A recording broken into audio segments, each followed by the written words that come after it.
Տիկին նախարար հարցազրույցը սկսենք թերևս հանրության ամենահուզող թեմաներից մեկով Եվրամիություն, Հայաստան վիզաների ազատականացում, այս մասին վերջին շրջանում պարբերաբար եք խոսում եւ ես երեք տեսա, որ Եվրոպական հանձնաժողովը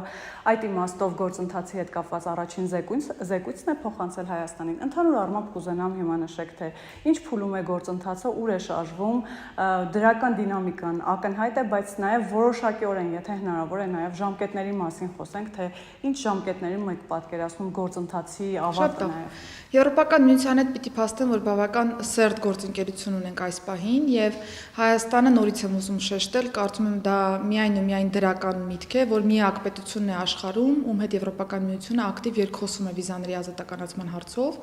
Ինչու է սա կարևոր հատկապես, որովհետեւ միգրացիոն տարբեր ռիսկեր կան, անվտանգային տարբեր ռիսկեր կան, եւ երբ որ Եվրոպական միությունը մտնում է ակտիվ երկխոսության մեջ, սա նշանակում է, որ ԵՄ գործընկերները գնահատել են, որ Հայաստանի Հանրապետությունում իրավիճակն այնպիսինն է, որ կարելի է թույլ տալ մտնել ակտիվ երկխոսության մեջ եւ բնականաբար մտքում ունենալով այն, որ տրամաբանորեն պիտի հասնենք առանց վիզայի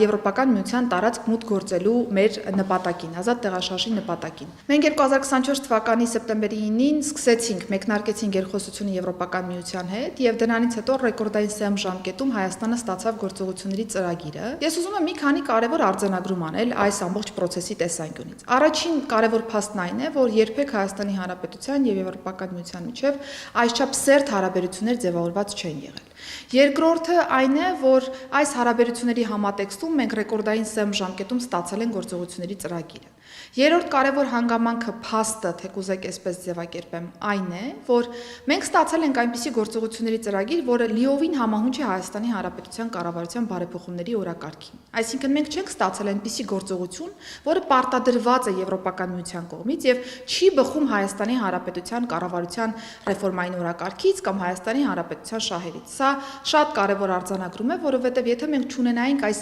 ներդաշնակությունը գործողությունների ծրագրի եւ Հայաստանի Հանրապետության կառավարության քաղաքականության միջև, մենք ուղղակի ժամկետների առումով չէինք հավակնի նշելու այնպիսի սեմ ժամկետներ, որոնք որ մենք այլ հավասար պայմաններում ուղղակի չէինք բարձրացնում։ Սա է պատճառը, որ ես անընդհատ նշում եմ, որ մենք իրականում շատ սեմ ժամկետում ենք հասել այս կարևոր կետին, որը պիտի մեզ թույլ տա ել ավելի սեմ ժամկետում շարունակելու հետագա process-ները։ Իհարկե անշնորհակալ գործ է նշելու որոշակի ժամկետ, որովհետև ի վերջո եվրոպական կողմն է որոշում կայացնում այս տեսանկյունից, բայց մենք մեր առջև խնդիր ենք դրել, որ 2 առավելագույնի 3 տարվա կտրվածքով երկխոսության մեկնարկից ի վեր պիտի կարողանանք հանգուցալուծել այս ամբողջ process-ը։ Ես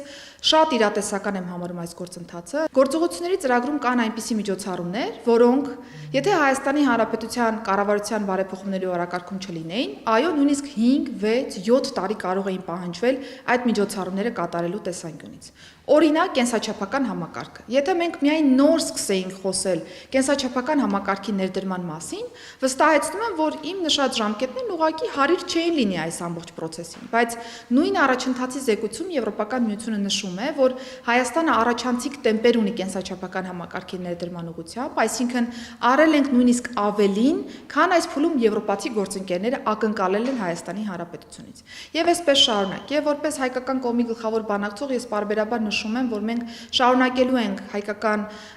կողմից բոլոր գործողությունների կատարումը պատշաճ ժամկետներում եւ տրամաբանությամբ եւ մենք հետեւողականորեն շարունակելու ենք այս աշխատանքը, որպեսզի օր առաջ հասնենք նրան, որ մեր քաղաքացիները կարողանան առանց վիզայի ազատ տեղաշարժ ունենալ Եվրոպական միության տարածքում։ Եվ որպեսզի ազատ վիզային ռեժիմի կտորով պարզ լինի ինչի մասին է խոսքը, ես ուզում եմ հստակեցնել մեր քաղաքացիների համար, որ սա վերաբերելու է կարճաժամկետ ճամփորդություններին, գործնական, ընտանեկան, զբոսաշրջային այցելություններին Եվրոպական միություն եւ այլևս ազատականացումից հետո մեր քաղաքացիները ստիպված չեն լինելու անընդհատ վարչարարական բարդություններով տարբեր փաստաթղթեր հավաքելու, դեսպանատներում հերթերի հետ կապված հարցերից դժգոհելու եւ այսպես շարունակ։ Կնշանակի, որ կարող է նույն օրն անգամ տոմսը ձեռք բերել եւ մեկնել Շենգենյան գոտու տարբեր պետություններ։ Դուք ձեր խոսքում էլ նշեցիք, որ ազատ կարող են արդեն տեղաշարժվել եվրոպական տարբեր երկրներում, այստեղ էլ ընկալումը հիմնականում վիզաների ազատականացման հետ տիկին նախարար այն է, որ ազատ ազատ պարզապես ճամփորդում ես Եվրոպայի տարածքում, բայց նաև մատնանշեցիք ռիսկերը անվտանգային եւ միգրացիոն ռիսկերը, արդյոք հաշվարկված են երկու կողմից մանրամասն այդ ռիսկերը եւ արդյոք նաև սա խոսում է վստահության մասին երկու կողմերի միջև,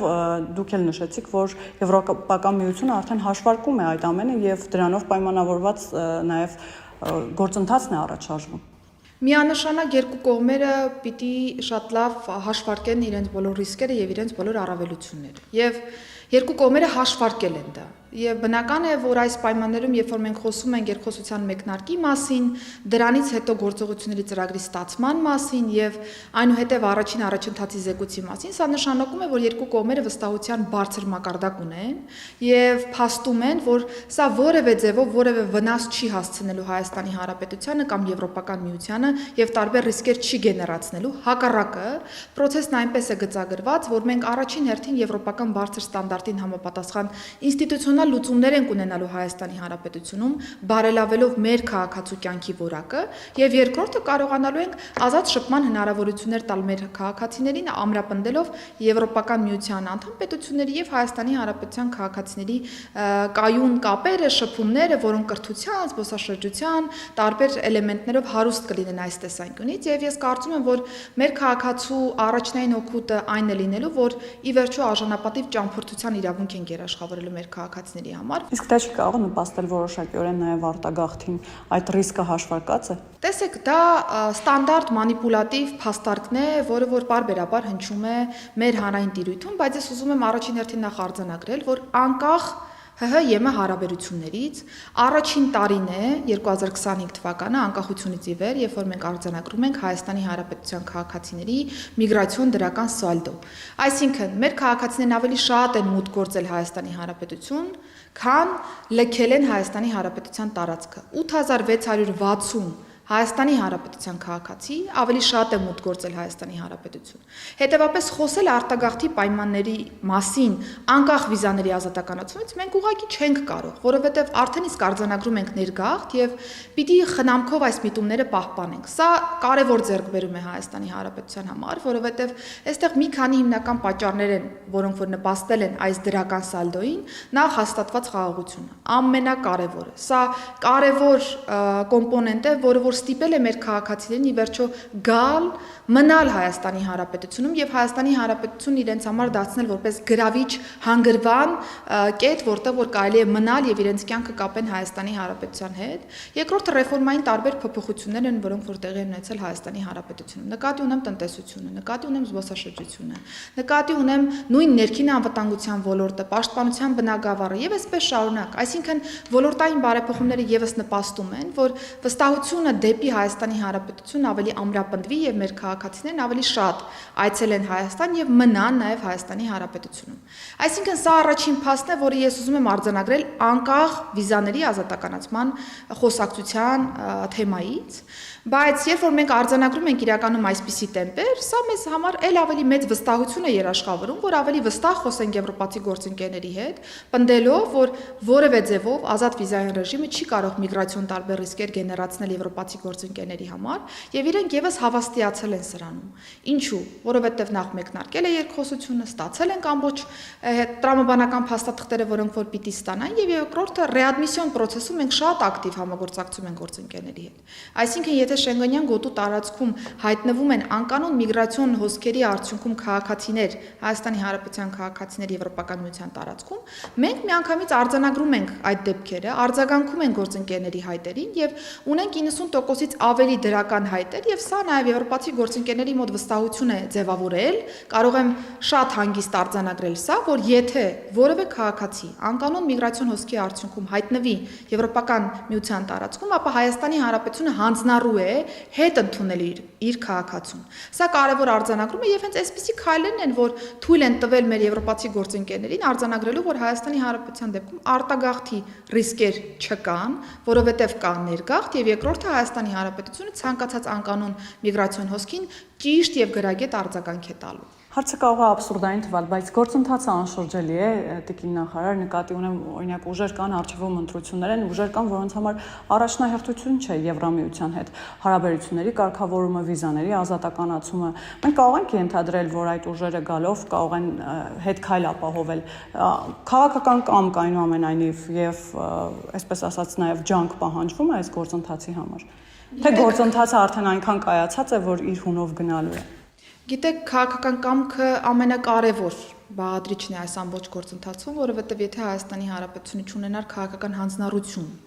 նախ սկսելու երկխոսությունը եւ երկրորդ ապահովելու գործողությունների ծրագրում ներառված բոլոր միջոցառումները, մենք ուղղակի չէինք կարող խոսել այս թեմայի մասին եւ չէինք կարող ռեկորդային կարճ ժամկետում ստանալ գործողությունների ծրագիրը, մի բան էլ խոսել դրական առաջընթացի մասին։ Հետևաբար քաղաքական հանձնառությունը չափազանց կարևորում է, ընդ որում տարբեր քաղաքական ուժերի մասին խոսեցիք, ես այստեղ ուզում եմ հստակ արձանագրել, որ տարբեր քաղաքական ուժեր անդադ տարբեր մտքեր են հնչեցնում հատկապես Եվրոպական միության մասով, վիզաների ազատականացման մասով, որոնք իրար շատ հակասում են։ Այսինքն խոսել վիզաների ազատականացման մասին, բայց օրինակ դեմ լինել որևէ գործողության կատարմանը, որը որ նպաստում է վիզաների ազատականացմանը, դա ուղղակի իրար հակասող պնդումների շարքից է։ Ներողություն եմ խնդրում, ուժեր էլ կան, որ ասում են մենք կգանք եւ կսկսենք գործընթացը երկխոսություն առանց իմանալու, որ գործընթաց եւ երկխոսություն արդեն կա։ Վստահաբար կամ ուժեր կան, որոնք որ դժգոհում են բանակցությունների տեմպից, մտածում են, որ ավելի սեմ ժամկետում կկարողանան ստանալ գործողությունների ծրագիրը կամ առաջընթացի զեկույցը, չնկատելով, որ Հայաստանի Հանրապետությունը ռեկորդային սեմ ժամկետում արդեն սկսել է երկխոսությունը, ստացել է գործողությունների ծրագիրը, առաջին զեկույցը կա, ընդ որում առաջանցիկ տեմպեր են արձանագրված։ Հայաստանի Հանրապետության կառավարությունն այս պահին ոչ թե խոսում է, այլ գործում է վիզաների ազատականացման շրջանակներում եւ մեր քայլերի վառ վկայությունը հենց այն կետը, որն այս պայծրությամբ կա, այո, այս պայծրությամբ մեր կառավարության համար սա անշրջելի կետ է, բայց ես ուզում եմ վստահեցնել, որ մենք պիտի հետևողականորեն այս նույն գծով գնանք առաջ, այլ հավասար պայմաններում շատ հեշտ է ուղղակի տարբեր ռիսկեր գեներացնել եւ միանգամից մտահոգություններ առաջացնել մեր եվրոպացի գործընկերների մոտ։ Հաջորդ հարցը ինչը կրկին շատ քաղաքականացվեց եւ հիմնականում այդ համատեքստում է քննարկվում նոր անձնագրերի կենսաչափական անձնագրերի մասին է խոսքը, տիկին նախարար, ինչով են նախ դրանք տարբերվում հնով, արդյոք նաեւ գործընթացի հետ կապ ունի, որ գնում եք նման փոփոխության, ինչ է լինելու հին անձնագրերի հետ, մի շարք հարցեր կան եւ ինչով է պայմանավորված նաեւ գույնը, հատկապես գույնը շատ քննարկվեց, այստեղ թուրքական անձնագրերի հետ զուգահեռներ տարան եւ կրկին այդ քաղաքական խոսույթը, որ տեսեք, այս իշխանությունը ձեզ տանում է թրքացման, նախ հասկանանք ինչի մասին են այս շահարկումները եւ ինչ է իրականում տեղի ունեն։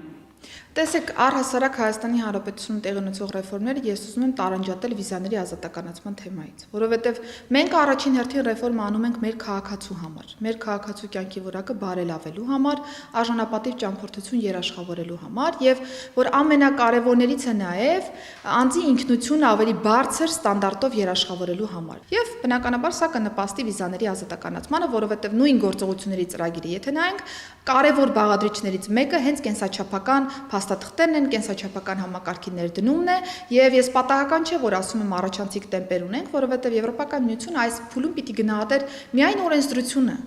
Բայց մենք նկատում ենք, որ մենք արդեն ամբողջ ենթակառուցվածքը գրեթե պատրաստի վիճակում ունենք եւ 2026 թվականի աշնանը ներդրվելու է ամբողջ համակարգը, վերջերս ընդունվեց նաեւ անձը հաստատող փաստաթղթի մասին օրենքը։ Հայաստանի Հանրապետության վարչապետի հետ ես ուզում եմ փաստել, որ մենք կարելի ասել ամենօրյա աշխատանք ենք տարել, որպեսզի խնամքով գծագրենք ամբողջ process-ը եւ մեր քաղաքացիներին մատուցենք այնպիսի կենսաչափական անձնագրի դիզայն, որը հարազատության զգացում կարող է առաջացնել, որը Հայաստանի Հանրապետության պատմությունը ցուցադրող փաստաթուղթ որպես այդպեսին կլինի, պատմական արժեքները, մշակութային ժառանգությունը, կրոնը նաև ներկայացնող փաստաթուղթ կլինի եւ ես ուզում եմ առաջին հերթին փաստել, որ մենք հասել ենք այս նպատակին։ Սա Հայաստանի Հանրապետության քաղաքացու համար հարազատ փաստաթուղթ է իր բովանդակությամբ, իր էությամբ եւ արտացոլում է Հայաստանի Հանրապետության նաև պատմությունը, արժեքները, պետականությունը խորհրդանշող տարբեր էլեմենտներ եւ այսպես շարունակ։ Նշեմ, որ մենք բավական երկար ենք աշխատել այս ուղղությամբ նաև մասնագետների հետ, հատկապես պատմական ժառանգությունը ներկայացնելու փուլում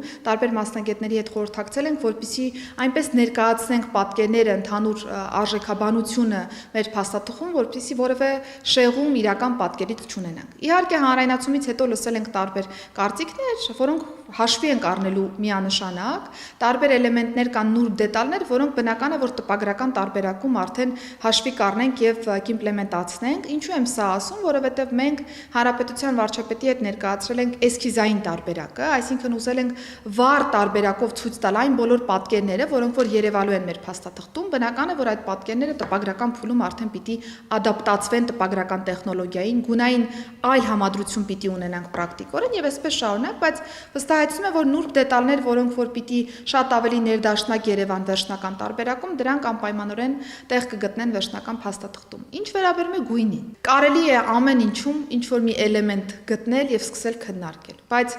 եթե ուշադիր լինեն քննադատները, ես ճակերտավոր եմ դա համարում քննադատ տերմինը դրան անդրադառնում, բայց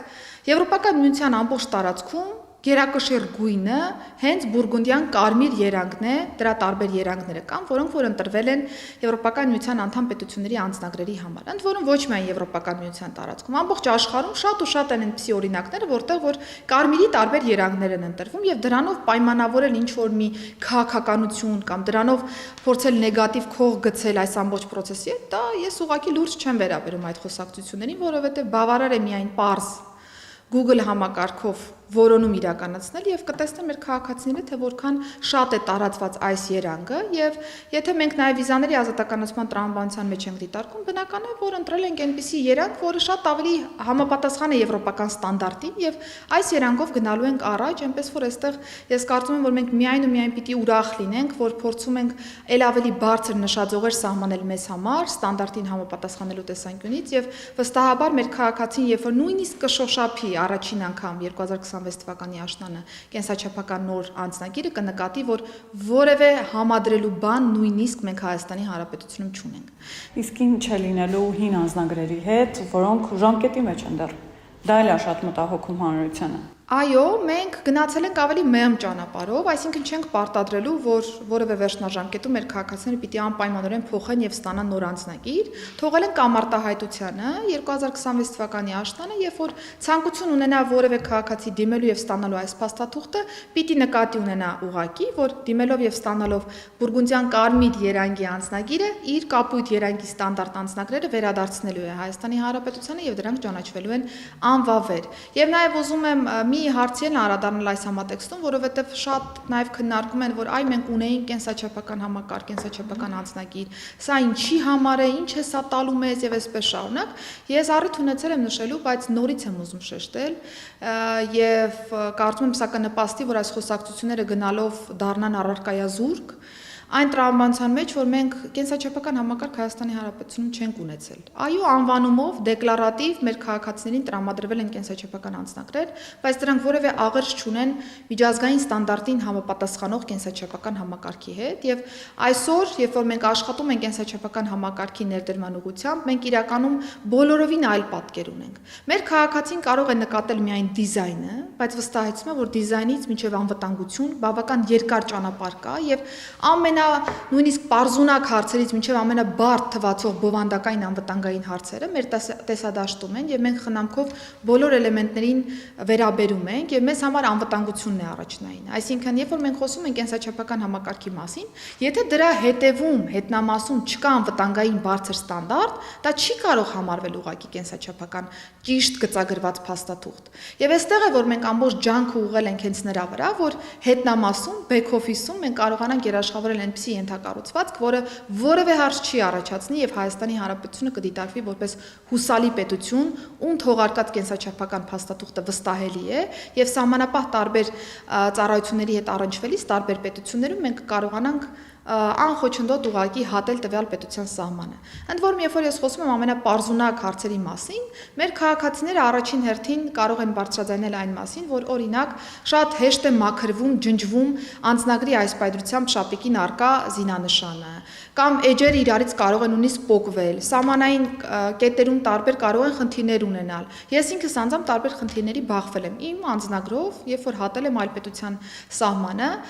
եւ այստեղ բնականաբար հարցը որակ որակն է, հարցանվտանգությունն է նաև, եւ այս մեր նոր փաստաթղթերը վստահաբար այլևս որևէ խնդիրներ չեն գեներացնելու մեր քաղաքացիների համար եւ թե ներպետական մակարդակում օգտագործելիս, թե դրսում օգտագործելու պայմաններում վստահ այլ որակ կնկատենք նաև մեզ հետ հարաբերվող մարմինների կողմից։ Տիկին նախարար, առնվազն մեդիա դաշտում պարբերաբար հայտնվում են տեղեկություններ այն մասին, որ հանցավորությունը Հայաստանի Հանրապետությունում աճ է գրանցում օրորի, որ իրավապահ համակարգի, այսպես ասած, անգործության հետևանքով հաճախ գործի են դրվում քրեական հեղինակությունները եւ հաճախ մարդիկ դիմում են վենդետաների, առնվազն ասում եմ մեդիա դաշտում մենք պարբերաբար բախվում ենք նման իրականության։ Ես ուզում եմ խոսենք նաեւ այդ իմաստով թվերից, ինչի մասին են թվերը, արդյոք Հայաստանում հանցավորությունը աճում է Եվ եթե թվերը հակառակի մասին են, ապա ինչի մասին են այս հրապարակումները։ Գիտեք, հանցավորությունը թերևս այն թեմաներից է, որն անդադ կարելի է քննարկել եւ անդադ կարելի է տարբեր էլեմենտներով շահարկել եւ փորձել որոշակի անապահովության զգացում նաեւ առաջացնել հանրության մոտ։ Ես պատահական չէ, որ անընդհատ ներկայացում եմ մեր մոնիտորինգի արդյունքները, որովհետև վստահ եմ, որ եթե դուք էլ ուսումնասիրեք կամ գուցե արդեն ուսումնասիրել եք պայմանական 2023 թվականին հանցավորության մասին մեր քննարկումները կամ 2024 թվականին հանցավորության մասին քննարկումները, կնկատեք, որ այդքան սուր քննարկումներ որևէ դեպքի առնչությամբ շատ հաճախ տեղի չի ունեցել։ Այո, կարող են լինել բացառիկ իրավիճակներ, որի շուրջ բնականաբար հանրային էմոցիոնալ դաշտ կարող է գեներացված լինել եւ դա քննարկվի, բայց այսչափ քննարկում հանցավորության թեմայի մասին մենք երբեք չենք ունեցել։ Եվ սա տրամաբանական է, ես որևէ ձևով չեմ ուզում, այսպես ասեմ, քննադատել այս մոտեցումը, բայց պիտի ընդունենք, որ մենք նախընտրական փուլում ենք գտնվում եւ այս թեման կարող է անընդհատ քննարկվել, ներքին եւ արտաքին անվտանգության թեմաները միշտ են քննարկվում նախընտրական ժամանակահատվածում, տարբեր պետություններ այսպիսի փորձառություններ եւս ունեցել են, մենք գիտենք այդ փորձառության մասին, մենք գիտենք թե ինչու է արվում նմանատիպ հրապարակումներ, մենք գիտենք թե ինչու է նույն դեպքը տարբեր կերպ ներկայացվում, նույն դեպքը նորից թարմացվում կամ 2023 թվականին տեղի ունեցածը ներկայացվում այսօր, նոր երանգներով, նոր էլեմենտներով կամ նույն դեպքը նախաքննության, դատաքննության տարբեր փուլերում նորովի ներկայացվում, անընդհատ քննարկվում կամ մի շաբաթվա կտրվածքով նույն դեպքի մասին քննարկումներ են տեղի ունենում։ Մենք ընդունում ենք, որ նախընտրական ժամանակահատվածում այո կարող են այսպիսի դեպքեր տեղի ունենալ եւ տեղի են ունենում եւ պետք է շատ հանգիստ վերաբերել այս իրավիճակին, սա հասկանալի է, պարզ է, հասկանում ենք ինչ նպատակներով է արվում, մենք շարունակելու ենք ուղիղ երկխոսությունը մեր հանրության հետ ներկայացնելով իրական փաստերը։ Իսկ իրական փաստերը նրա մասին են, որ 2025 թվականի կտրվածքով մենք 3.2%-ով հանցավորության թվի նվազում ունենք։ Սա իրավապահ համակարգի ջանքի արդյունքն է, ես ուզում եմ հստակ շեշտել սա եւ իրավապահ համակարգի նաեւ ծառայողների համար եմ սա շեշտում, որովհետեւ շատ հեշտ է քննադատել իրավապահ համակարգի աշխատանքը, այն 24/7 ռեժիմով աշխատանքը, որ իրենք իրականացնում են Հայաստանի Հանրապետությունում, բայց պիտի նաեւ նկատենք, որ իրենք արդյունք են տալիս։ Իսկ արդյունքը թվերի տեսքով ներկայացված է մեր հանրությանը եւ պատահական չէ, որ ես անընդհատ հղում եմ կատարում թվերին, որովհետեւ հանրային տիրույթում այն խոսույթը, որ կա անդադ, որ հանցավորությունն աճել է եւ այլն, երբ որ մենք գործընկերներին փորձում ենք հարցնել, հարցեր ուղղել, որ դեպքի մասին է խոսքը կամ ինչ վիճակագրությանն է հղում կատարում, որևէ պատասխան չկա։ Այսինքն որևէ ողջամիտ արձագանք մենք չենք ստանում, որ գործընկերներն օրինակ վիճարկում են այն մեթոդաբանությունը, որը կա վիճակագրական տվյալներում։ Որևէ մեկը չի վիճարկում Հայաստանի կողմից վարվող վիճակագրական տվյալները։ Այսինքն որևէ մեկը չի հակադարձում, որ իմ նշած 3.2% հանցավորության նվազումը սխալ է օրինակ։ Այստեղ եւս այդ արհեստականությունը քննարկումներում շատ վառ նկատվում է։ Բայց ես սրա կողքին ուզում եմ փաստել, որ ամենևին մենք գոհ չենք իրավիճակից։ Այսինքն իրավապահ համակարգը երբեք չի կարող բավարարվել իր ունեցած արդյունքներով։ Մենք անդադ ձգտում ենք առավելագույնին։ Ընդ որում ձգտում ենք առավելագույնին հատկապես կանխարգելման բաղադրիչի կոմպոնենտով, որովհետև մենք նկատում ենք, որ հատկապես բացահայտման ասպեկտում բավական լավ դիրքերում ենք այս պահին եւ մենք տարին տարվա վրա ավելի շատ ենք բացահայտման մակարդակը բարձրացնում, մեղադրյալ ներգրաված անձանց թիվը եւս էականորեն աճել է, գլխավոր դատախազը եւս այս մասով պաշտոնական իր տարեկան հաղորդման մեջ ավելի մանրամասն ներկայացրել է պատկերը, բայց ուզում եմ ասել, որ մենք նկատում ենք առաջընթաց այս ոլորտով։ Գոհացնում է մեզ լիովին, թե չի գոհացնում մեզ լիովին։ Բնականաբար մենք դեռևս չենք քննարկում այս հարցը, որովհետև մենք գտնում ենք, որ դաշտ ունենք աշխատանքի։ Եթե մենք գտնենք, որ դաշտ չունենք աշխատանքի, որևէ ռեֆորմի մասին ուղղակի չէինք խոսի։ Բայց առնվազն պիտի արդար լինենք ինքներս մեզ հետ եւ մեր հանրության հետ, արձանագրենք այն բոլոր ձեռքբերումները, որոնք որ կան, եւ միաժամանակ այն խնդիրները կոմունիկացնել, որոնք մեր գնահատմամբ դեռևս շարունակում են պահպանվել։ Այստեղ ուզում եմ փաստել, որ մենք նաեւ մշակել ենք հանցավորության կանխարգելման նոր ռազմավարությունը, որն առաջիկայում կընդունի կառավարությունը,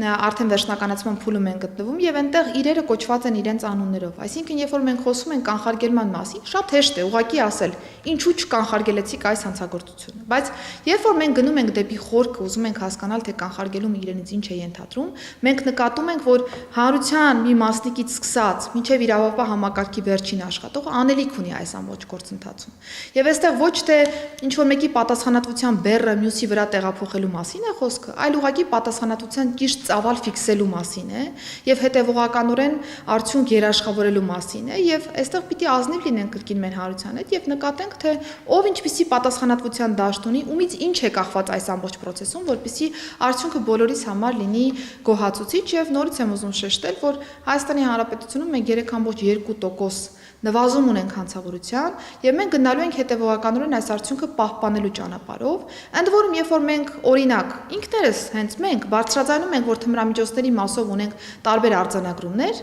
կամ կոռուպցիոն տարբեր դրսևորումների մասով մենք ունենք վիճակագրական պատկերում դեպքերի բացահայտման աճ, մենք չէինք կարող այս արդյունքներն ունենալ, եթե կառավարությունը հետեւողականորեն չիրացներ իր քաղաքականությունը։ Որովհետև ես երբ որ ներքին գործերի նախարար որպես խոսում եմ թմրամիջոցների դեմ պայքարի մասին, դուք չեք կարող վիճակագրական պատկերում տեսնել էական նվազում։ Հակառակը դուք պիտի տեսնեք աճ, որովհետև դեպքեր են բացահայտվում, անձինք են ենթարկվում պատասխանատվության։ Նույն կոռուպցիայի դեմ պայքարի մասին, երբ որ մենք խոսում ենք, նախորդ տարիների ընդհանուր համեմատականն ենք քննարկում հակակոռուպցիոն կոմիտեի գործընկերների հետ, մենք նկատում ենք, որ ընդամենը մի քանի 100 դեպք ունենք։ Իսկ այսօր գործընկերների մոտ վարույթներում մի քանի հազար գործի մասին է խոսում։ Բնական է, որ վիճակագրական պատկերում կնկատենք, որ այս դեպքերն աճել են, բայց սրանք աճել են ոչ թե նրա համար, որ կոռուպցիոն տեմպերն են մեծացել կամ չգիտեմ նոր դրսևորումներ են ի հայտ եկել, այլ հակառակը։ Սա վկայում է այն մասին, որ պետությունը անհանդուրժող է այս դեպքերի նկատմամբ եւ վիճակագրական պատկերում ցույց է տալիս այս արդյունքները եւ գրանցում է։ Եվ այսպես շարունակ ես կարող եմ բոլոր դրվագների մասով խոսել, որտեղ որ կնկատեք, որ պետությունը որտեղ որ քաղաքականություն է վարում շատ կոնկրետ թիրախային, այնտեղ մենք վիճակագրական պատկերում շատ հստակ տեսնում ենք այս ամբողջ process-ը։ Մենք շարունակելու ենք հանրության հետ ուղիղ երկխոսությունը, մենք շարունակելու ենք լավարկել մեր մեթոդաբանությունը, շարունակելու ենք կոմունիկացնել հանրության հետ այդ մեթոդաբանական նոր լուծումները, որովհետև մենք ուզում ենք հանրությանը մատուցել իրական պատկերը։ Այս տարվա կտրվածքով իրական պատկերը չմանիպուլացնել ոչ խնդիրների մասով, ոչ ձեռքբերումների մասով։ Թմրաշրջանառության դեմ պայքարի մասին խոսեցիք Տիկին Սարգսյան, արդյոք բավարար է գնահատում պայքարը թմրաշրջանառության դեմ, հիմա ինչ փուլում է գտնվում եւ ընդհանուր առմամբ շատ է խոսվում այն մասին, որ մեծ թվով անչափահասներ են ներգրաված թմրաշրջանառության ամենատարբեր այդպես գործընթացներում։ Թվերը այդ իմաստով ինչի մասին են խոսում, ինչի մասին են վկայում։ Իսկապես դպրոցներում այդքան սարսափելի իրավիճակ է, որի մասին կրկին բարձրաձայնում են պարբերաբար, լրատվական դաշտն է դրա մասին ահազանգում։ Թմրամիջոցների ԱՊՆ շրջանառության մասով ես ասեմ, որ մենք նաև մեր միջազգային գործընկերների հետ ենք քննարկում եւ ֆիքսում ենք, որ ամբողջ աշխարհում է սա մարտահրավեր։ Այսինքն Հայաստանի Հանրապետությունը միակ պետությունը չէ, որն առերեսվում է այս խնդրին եւ մենք պիտի մեր ջանքերը կոնսոլիդացնենք, որպեսզի կարողանանք ավելի արդյունավետ պայքար ունենալ, որովհետեւ շատ հաճախ նկատում ենք, որ նույնիսկ Եվրոպոլից եկող տարբեր ազդակներ ունենք, մասնակցում ենք տարբեր այսպես ասեմ, միջպետական օպերացիաների, նկատում ենք, որ անդրազգային բնույթ է ստանում թմրամիջոցների ԱՊՆ շրջանառությունը եւ այստեղ պետությունները պիտի իրենց ջանքերը միավորեն, որպեսզի կարողանան արդյունք երաշխավորել եւ ես պատահական չնշեցի Եվրոպոլին, որովհետեւ մենք վերջերս կապի սպա ենք նաեւ նշանակել Եվրոպոլում, ով ներկայացնում է ամբողջ Հայաստանի Հանրապետությունը եւ ես վստահ եմ, որ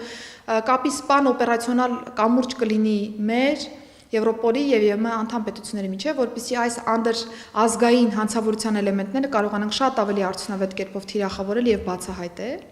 Գալով Հայաստանի Հանրապետություն, ես ուզում եմ փաստել, որ մենք ռազմավարական էական փոփոխություն ենք ունեցել պրակտիկայում։ Այսինքն Քննարկելով հարցը ռազմավարական ասպեկտում, մենք փորձել ենք հասկանալ, թե որ ուղղությամբ պիտի մենք ջանք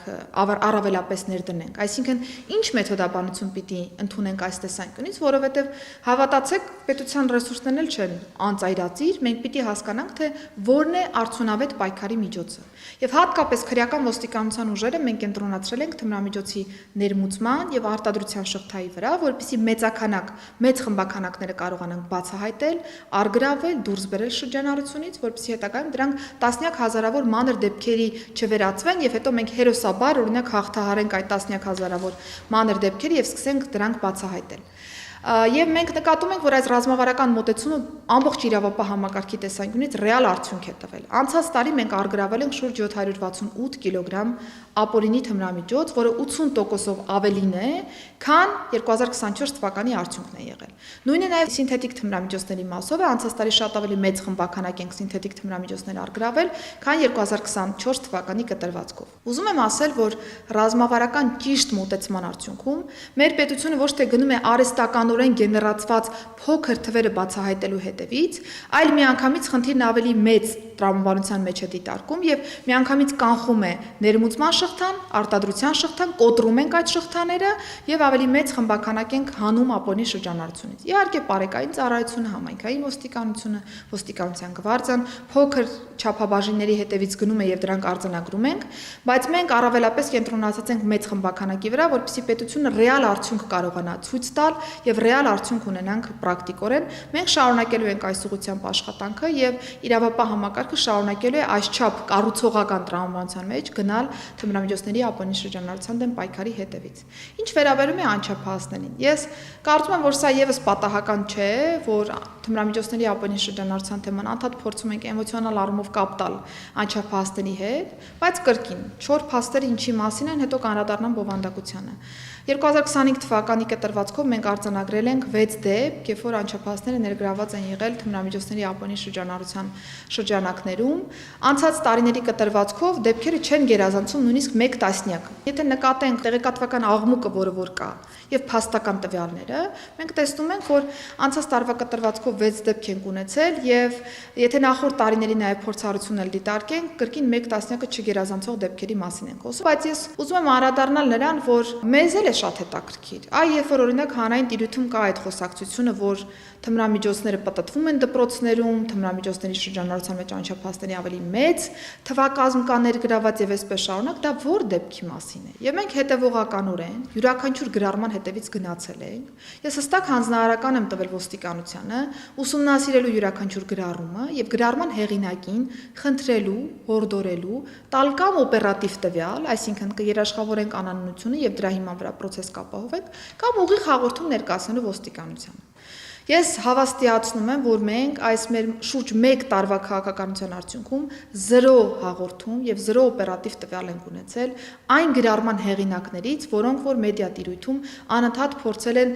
թե կուզեք այսպես ասեմ, պաշտպանել մեր անչափահասներին պետությունից եւ վստահեցնել, որ պետությունը քայլեր չի ձեռնարկում այս ուղղությամբ եւ կա թմրամիջոցների ապօրինի շրջանառության ավելի մեծ ծավալ անչափահասների շրջանում։ Եվ սա ինչի մասին է վկայում։ Վկայում է այն մասին, որ սրանք կամ դիտավորյալ,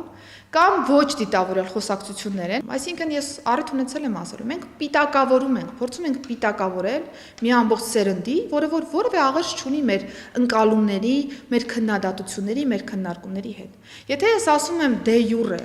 ունենք 6 դեպք, կամ մինչև 1 տասնյակը չի գերազանցում նախորդ տարիների փորձառությունը այս առումով։ Եվ զուգահեռ տեղեկատվական աղմուկ ունենք, որ անչափահասների շրջանում մեծ թվով թմրաշրջանառություն կա։ Սա ում է օգտակար այս խոսակցությունը։ Բնականաբար որևէ մեկիս օգտակար լինել չի կարող, եթե մենք անկեղծ մղումներով ենք այս հարցը բարձրացնում։ Եվ ես ուզում եմ հատկապես այս տեսանկյունից մեր ուշադրությունը հրավիրենք թեմայի վրա, որպեսզի ցանկացած իրավախախտում, որ անչափահասների կողմից տեղի կունենա, մենք օպերատիվ արձագանք ենք այդ իրավիճակին եւ կարողանանք կանխել հետագա բացասական զարգացումները, կլինի թմրամիջոցի մասով, կլինի ոչ թմրամիջոցի մասով, որովհետեւ անչափահասներն ու երիտասարդներն են, որ առաջիկա տարիներին ձևավորելու են հանրային անվտանգության այն մակարդակը, որը Հայաստանի Հանրապետությունում կլինի։ Հետևաբար մենք շարունակելու ենք սերտ աշխատել թե ծնողական համայնքի հետ, թե դպրոցական հաստատությունների հետ, թե նաեւ համալսարանական, որպեսզի մենք կարողանանք դեպքը նախ ճիշտ ընկալենք, դեպքը բացահայտենք եւ դեպքի հետեւողական քննությամբ գնանք առաջ, մենք նկատում ենք, որ ցավոք սրտի ունենք դպրոցներ, որոնք շատ լավ չեն համագործակցում դեռևս մեզ հետ։ Ունենք դպրոցներ, որ իրականում շատ լավ են համագործակցում մեզ հետ։ Այսինքն, այստեղ էլ ընկալումների հարց ունենք, որովհետեւ առերևույթ կարող է դպրոցին օրինակ թվալ, որ եթե դեպքի մասին բարձրաձայնեցին, սա կարող է պիտակավորել տվյալ դպրոցը, բայց ճիշտ հակառակն է։ Առերևույթ այս պահին կարճաժամկետ թիրախավորումը դպրոցի երկարաժամկետում մեծ օգտակար գործողության գործակից է երաշխավորելու հենց տվյալ անչափահասի համար, այդ դպրոցում սովորող աշակերտների համար եւ ես ուզում եմ, որ մենք այս ուղղությամբ ել ավելի սրտացավորեն շարունակենք մեր աշխատանքը եւ իրավապահ համակարգը եւս այս ուղղությամբ շարունակելու է իր ջանքերը գործադրել եւ մենք շարունակելու ենք ծնողների հետ ակտիվ երկխոսությունը, մենք ունենում ենք նաեւ ճակերտավոր ասված վերապատրաստման դասընթացներ ծնողների հետ, որպեսզի նրանք կարողանան անչափահասի մոտ անկանոն վարքագծի ցանկացած էլեմենտ նկատել եւ այս մասին բարձրաձայնել եւ միասին կարողանանք լուծել այս խնդիրները։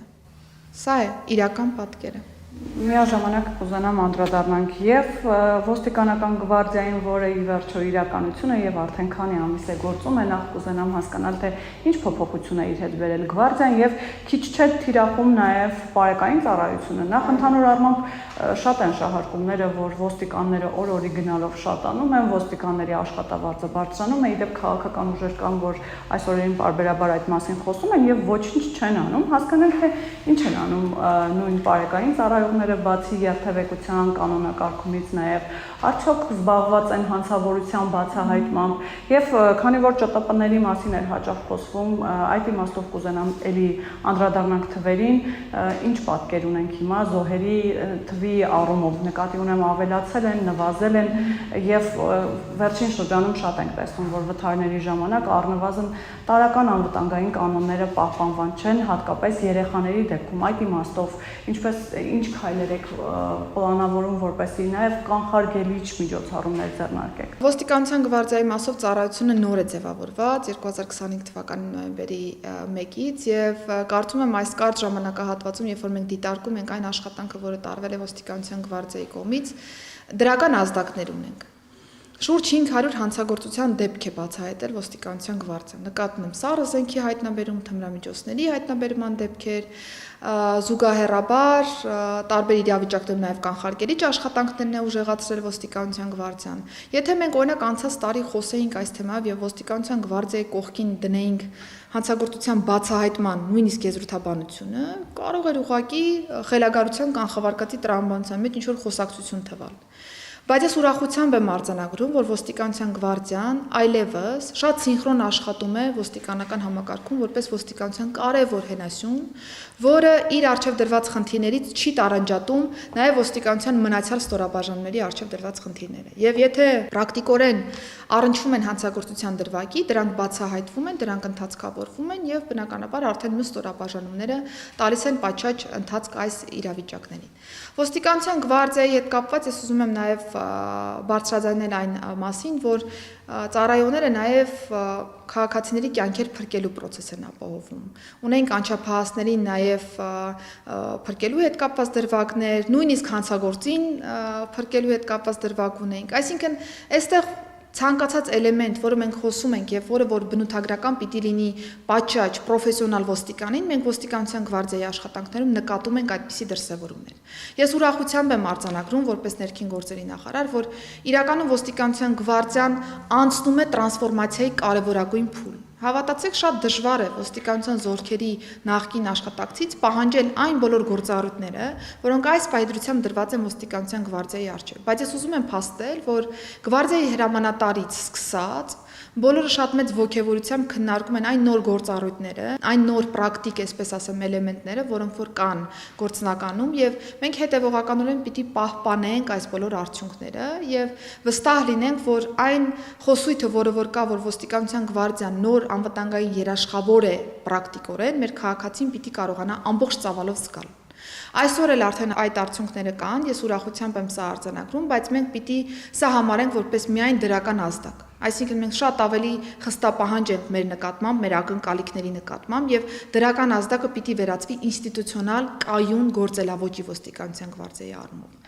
Այս տեսանկյունից կարևոր է նաեւ այն, որ մենք ներդրեցինք ուժային միջոցների գործադրման ստանդարտը, սա եւս մարտահրավերային process է մեր ծառայողների համար։ Որքան էլ կողքի աչքով թվա, որ այ շատ հեշտ է, ուժային միջոցի գործադրում, ստանդարտ գործելակարգեր, պիտի համաչափ ուժ գործադրվի, բայց վստահեցնում եմ, որ եթե դու շուրջ 10 կամ 20 կամ 30 տարի աշխատել ես մեկ այլ գործելավոճով, հիմա ուղղակի տեղափոխվում ես ուժային միջոցների գործադրման նոր ստանդարտի դաշտ եւ պիտի ակնկալվի, որ դու վաղը այդ նոր տրամաբանությամբ լիակատար աշխատելու ես, դա ուղղակի մտածածին պնդումների դաշտից է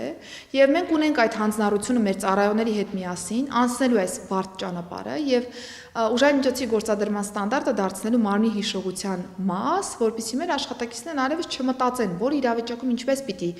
դրսևորեն իրենց վարքագիծը ինչպիսին պիտի լինի եւ սա է հենց որ ինստիտուցիոնալ վարք է ձևավորելու ոստիկանության գվարդիայի շրջանակներում։ Անդրադառնամ բարեկային ծառայությանը։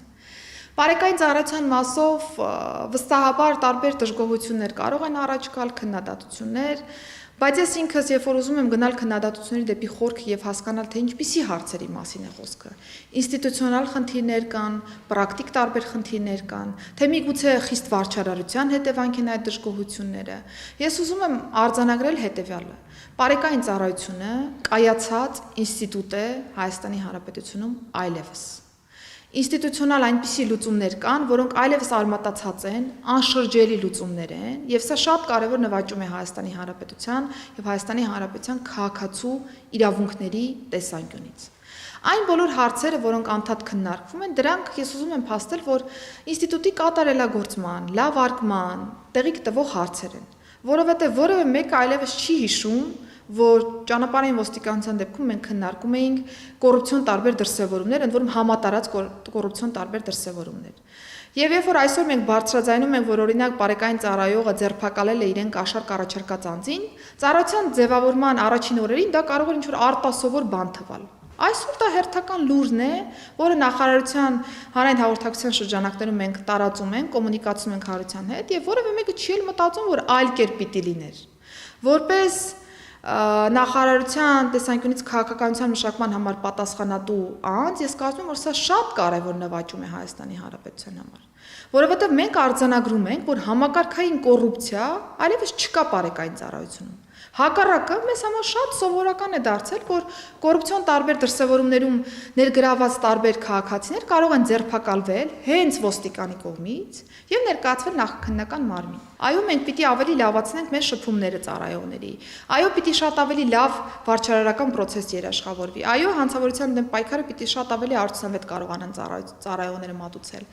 Բայց դրանք հարցեր են, որոնք որ հնդածս լուծման ենթակա են։ Բայց երբ որ դու ներդնում ես նոր ինստիտուտ եւ ինստիտուտը պիտի անցնի զարգացման տրամաբանական փուլ, նորմալ է, տրամաբանական է, որ մենք ընդհանրապես կարող ենք տարբեր խնդիրներ ունենալ։ Ես սրանով չեմ ուզում նորմալացնել այն բոլոր հարցերը, որոնք որ կան ծառայությունում։ Ես ուզում եմ նորմալացնել այս process-ը, այս ճանապարհը, որ անցնում է բարեկային ծառայությունը եւ մենք հետեւողականորեն պիտի այդ բոլոր խնդիրները լուծելով գնանք առաջ։ Այսօր ես արձանագրում եմ, որ հանցավորության շուրջ 1/3-ը բացահայտվում է բարեկային ծառայողների կողմից։ Սա ինչ է նշանակում, որ մենք նաև գաղափարական փոփոխություն ենք ունեցել բարեկային ծառայողների մոտ։ Իրենք այլևս չեն ընկալում իրենց նաև որպես բացառապես ճանապարհային երթևեկություն կանոնակարգող ստորաբաժան։ Հակառակը, ոստիկանության արժեվ կա դրված խնդիր հանցավորության դեմ պայքարի։ Իրենք եւս իրենց մեծ լուման պիտի ունենան այս տեսանկյունից։ Եվ երբ որ մենք ասում ենք 1/3-ը շուրջ բարեկային ծառայողներն են բացահայտել, սա շատ մեծ տոկոսային հարաբերակցություն է ընդհանուր պատկերում եւ ես շատ ուրախ եմ, որ բարեկները իրենց եւս պատասխանատու են զգում այս հարցում եւ պիտի շարունակենք այս ուղղությամբ մեր տեմպերն ավելի ինտենսիվացնել։ Բայց գալով նաեւ խնդիրներին։ Այո, ես նորից եմ ուզում շեշտել, որ մենք ունենք հաղորդակցության հետ կապված հարցեր։ Այո, ունենք ավելի պրոֆեսիոնալ վարքագծի հետ կապված հարցեր եւ սա է պատճառը, որ վերապատրաստումները դարձել են տարեկան պարտադիր բարեկային ծառայողների համար եւ ընդհանրապես եթե նույն ներքին անվտանգության եւ հակակոռուպցիոն վարչությունը նախարարության ենթակայության ներքո գործող կամ մեր քաղաքացիները տարբեր ազդակներ են տալիս, մենք վերապատրաստման սխեման անմիջապես ադապտացնում ենք այդ իրավիճակին տարվա կտրվածքով եւ շատ ավելի ճկուն կարողանում ենք մեր ծառայողների կարողություններն ավելի լավարկել։ Եվ վերջին շրջանում կառավարության դիմաց մենք բարբերաբար տեսնում ենք բողոքող վարորդների, որոնք զրկվել են վարորդական իրավունքից եւ պահանջում են համաներում։ Այդ իմաստով նաեւ որոշ քաղաքական ուժեր արդեն իսկ խոստանում են, որ իրենք գալով օրինակ համաներում կշնորեն։ Ինչ է կարծում այս հարցում ներողամտություն հնարավոր է եւ նախարարությունը կարող է գնալ որոշակի, այսպես ասած, մոտեցումների։ Գիտեք, ես կարծում եմ մեր կառավարության լավագույն ձեռքբերումն այն է, որ մենք միշտ ազնիվ ենք հանրության հետ։ Եվ մեր մղումներում էլ, երբ որ տարբեր հարցեր ենք բարձրաձայնում եւ ուզում ենք մեկնաբանել, թե ինչն է հնարավոր կամ ինչը հնարավոր չէ անել, մենք մշտապես ազնիվ կոմունիկացնում ենք թեման։ Հիմա նույն վարորդական իրավունքից զրկված անձանց մասով։ Նախ ես ուզում եմ արձանագրել, որ մեր քաղաքացիներն են ընդունում, որ դա օբյեկտիվ է եղել, այսինքն զրկման հանգամանքը որևէ մեկը չի վիճարկում։ Մարդիկ ընդունում են, որ հարբած նստել են ղեկին, մեքենա են վարել եւ դրա արդյունքում է, որ տեղի ունեցել վարորդական իրավունքից զրկման իրավիճակը։ Եվ անցած տարվա կտրվածքով 5435 անձ զրկվել է վարորդական վկայականից հենց այսպիսի գերակշիռ մասը, հենց այսպիսի կոպիտ վարքագծի արդյունքում։ Ես ուզում եմ առաջին հերթին նաև հենց մեր զրկված քաղաքացիների համար արձանագրել, որ սա իրենց կյանքի, իրենց առողջության ապահովման համար է, որովհետև եթե բարեկային ծառայությունը հանդուրժող լիներ այսպիսի իրավիճակներին, մենք չէինք արձանագրի Հայաստանի Հանրապետությունում ՃՏՊ-ների արդյունքում զոհերի թվի էական նվազում։ Մենք չէինք արձանագրի, որ 24 եւ 25 թվականների կտրվածքով 95 կյանք է խնայվել։ Ուղղակի չէինք արձանագրի, որովհետև եթե պետությունը խիստ վարչարարություն չի իրականացնում այն իրավիճակների նկատմամբ, որոնք որ կարող են մարդու կյանքը եւ առողջությունը արժանալ, այստեղ ուղղակի պետությունը գնում է արհեստականորեն ինչ-որ process-ի հետևից։ Մենք ասել ենք, հայտարարել ենք, որ ճանապարհային անվտանգությունը մեզ համար առաջնահերթություն է, մարդու կյանքն ու առողջությունը մեզ համար առաջնահերթություն է։ Իսկ եթե պետությունը հայտարարում է, որ այս հարցերը առաջնահերթություն են, նշանակում է վարչարարական իմաստով պիտի տեսնենք արդյունքը պրակտիկայում։ Եթե հարբած վարորդին կարելի է նստել եւ մեքենա վարել եւ պետությունը որևէ ռեակցիա չի տալիս, դա չեղավ, որ պետության համար առաջնահերթություն է տվյալ վարորդի կամ նրա հետ գտնվող ուղևորների կամ երթևեկության այլ մասնակիցների կյանքն ու առողջությունը։ Սա առաջին արձանագրումն է, որ ուզում եմ հստակ անել, որովհետև եթե պարեկները խիստ վարչարարությամբ հանդես չգան, մենք ուղղակի չենք ունենա այն արդյունքը, որը որ ունենք։ Բայց դեպքին անդրադառնալով, քանի որ մեր քաղաքացիներն իրականում անընդհատ թեման բարձրաձայնում են եւ գիտեմ նաեւ Հայաստանի Հանրապետության վարչապետին եւս բարձրաձայնել են, կոմունիկացրել են թեման, ես վարչապետից ունեմ հանձնարարական դիտարկելու հարցը կրկին եւ հասկանալու արդյոք կա բալանսավորված լուծում մեր քաղաքացիների համար թե ոչ, բալանսավորված լուծում նկատի ունեմ այն հանգամանքը հաշվի առնելով, որ ճանապարհային անվտանգությունը եւ մեր քաղաքացիների վարքագիծը պիտի լինի բալանսավորված։ Այսինքն, եթե պետությունը նույնիսկ որևէ լուծման գնա այս տեսանկյունից, պիտի երբեք ճանապարհային անվտանգությունը չստորադասվի։ Եվ կարծում եմ Հանրապետության վարչապետը, եթե ունենանք այդպիսի լուծում, վստահորեն կոմունիկացնի եւ կտեղեկացնի լուծման մասին։ Առաջիկայում խորհրդարանական ընտրություններ են, ձեր ղեկավարած կառույցը ինչ աշխատանքներ է տարել եւ տանում հիմա եւ արդյոք պատրաստ եք նաեւ հետընտրական զարգացումներին, եթե այդպիսիք լինեն, առնվազն խոսակցությունները այդ մասին քիչ չեն, որ սպասվում են հետընտրական զարգացումներ։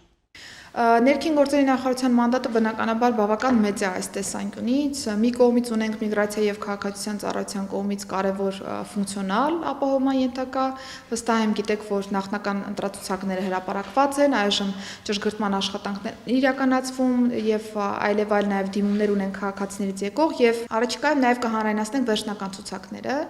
Այսինքն այս ուղղությամբ աշխատանքը շատ ինտենսիվ գնում է, ապահովում ենք process-ը, կենտրոնական ընտրական հանձնաժողովի գործընկերների հետ եւս շատ սերտ համագործակցություն ունենք, որպեսզի ընտրատեղամասերի ձևավորման, ընտրացուցակների մասով ճշգրիտ պատկեր ունենանք։ Ընդ որում,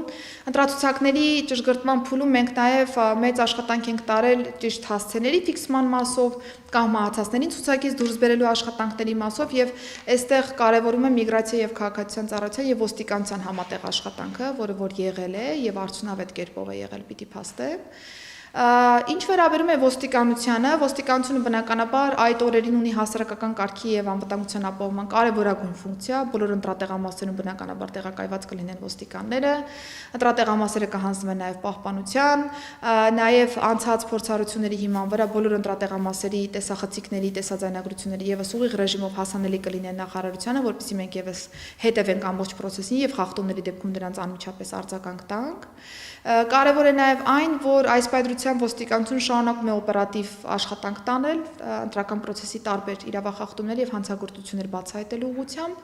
Արդեն իսկ 19 հաղորդում ենք ներկայացրել քննչական կոմիտե եւ հակակոռուպցիոն կոմիտե, ընդ որում ուզում եմ փաստել, որ դրանում եղել են նաեւ ընտրակաշարքին վերաբերող դեպքեր։ Ուզում եմ հավաստիացնել նաեւ, որ մենք այս դեպքերի նկատմամբ շատ աչալուրջ process ունենք։ Այսինքն այն բոլոր դեպքերում, երբ որ կա հստակ օպերատիվ տվյալ,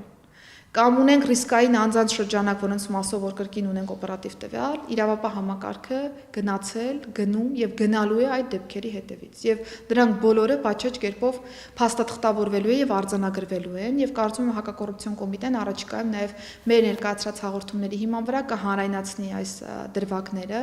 արդեն իսկ ունենք հանրայնացված դրվագ, բայց առաջիկայում եւս կհանրայնացվեն այս դրվագները եւ շարունակելու են գործընկերների հետ օպերատիվ աշխատանքը, ընդ որում ուզում եմ նշել, որ մենք նաեւ ունենք միջգերատեսչական աշխատանքային խումբ ձևավորված օպերատիվ մարմինների եւ քննչական մարմինների հետ համատեղ, որպեսզի կարողանան կոնսոլիդացված տարբերակով ավելի օպերատիվ, ավելի պրոֆեսիոնալ գնալ առաջ եւ այս դեպքերը բոլորը արձանագրել։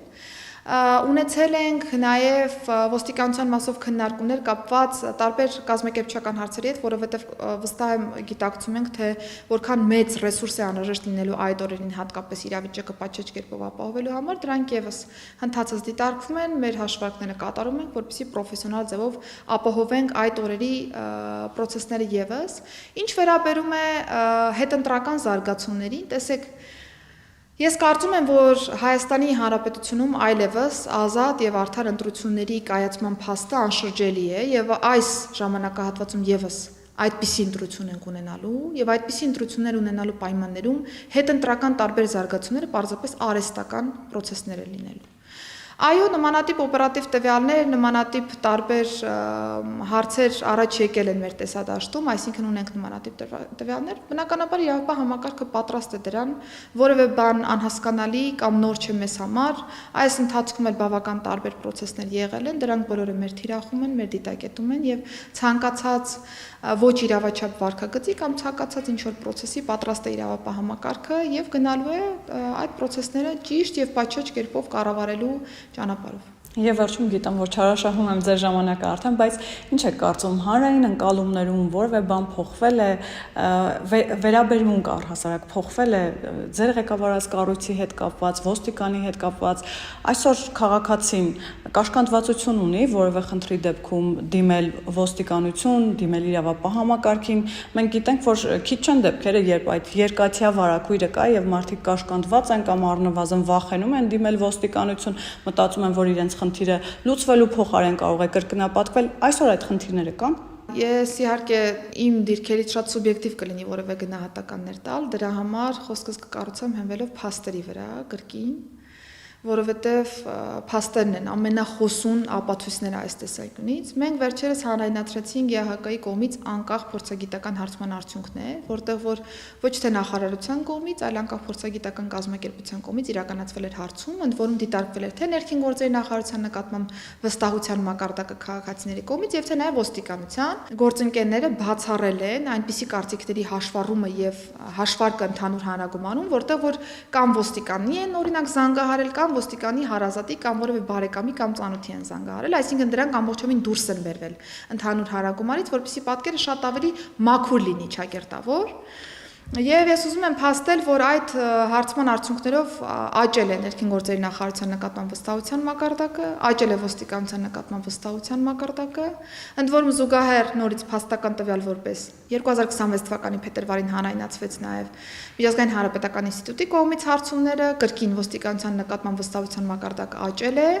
ընդ որում վստահության մակարդակի աճին զուգահեռ դժգոհողների թվի ցուցանիշի նվազում ունենք, սա էլ է կարևոր։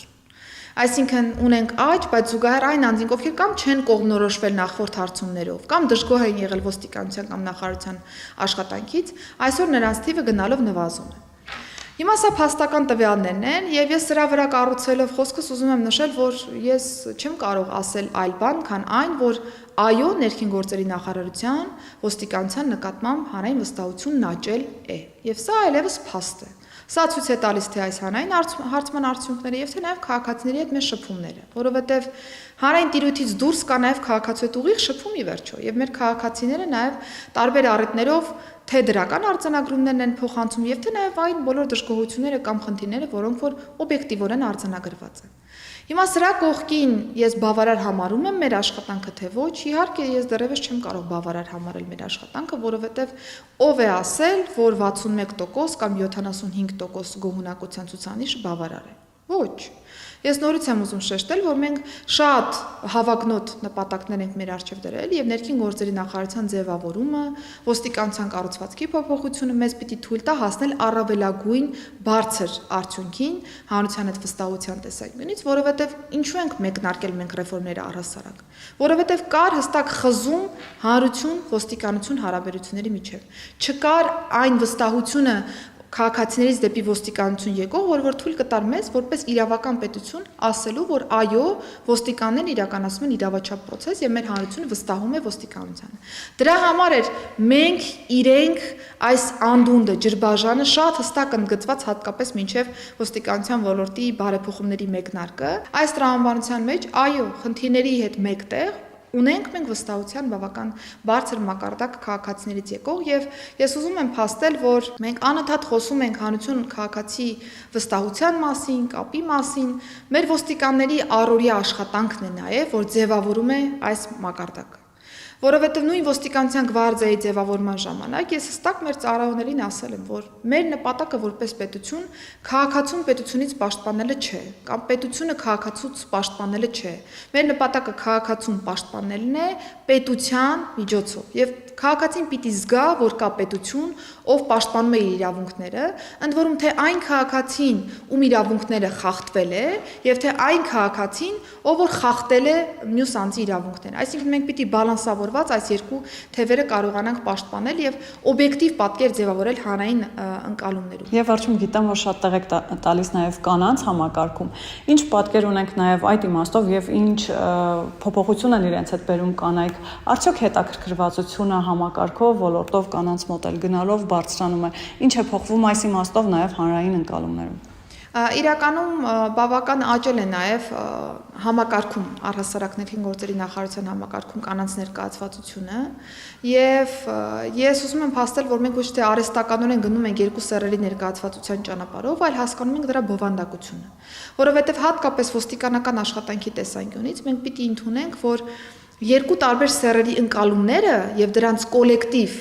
ներկայացվածությունը համակարգում կարող է տալ ճիշտ լուծումներ, խնդրի ճիշտ իրավիճակային լուծումներ, ինստիտուցիոնալ ճիշտ կառուցվածք համակարգում, մտածողության, մեթոդների, եղանակների տեսանկյունից եւ մենք նկատում ենք այս մեթոդը հատկապես բարեկային ծառայության օրինակով։ Երբ որ կարգախմբում ունենք ներգրաված թե կին, թե տղամարդ ծառայողներ, մենք նկատում ենք, որ իրենք շատ ավելի սինխրոն են աշխատում, շատ ավելի ճիշտ են հարցերին լուծումներ տալիս, շատ ավելի adekvat են ռեակցիաները այդ պահին, որովհետև երկու սեռերի մասով կա հավասար ներկայացվածություն, տարբեր դիտանկյուններից երկու ծառայողներ իրար հետ քննարկում են իրավիճակը եւ գալիս են ճիշտ հանգուցալուծմանը։ Ուզում եմ փաստել, որ բավական մեծ հետաքրքրվածություն կա ներքին գործերի նախարարության համակարգ դեպի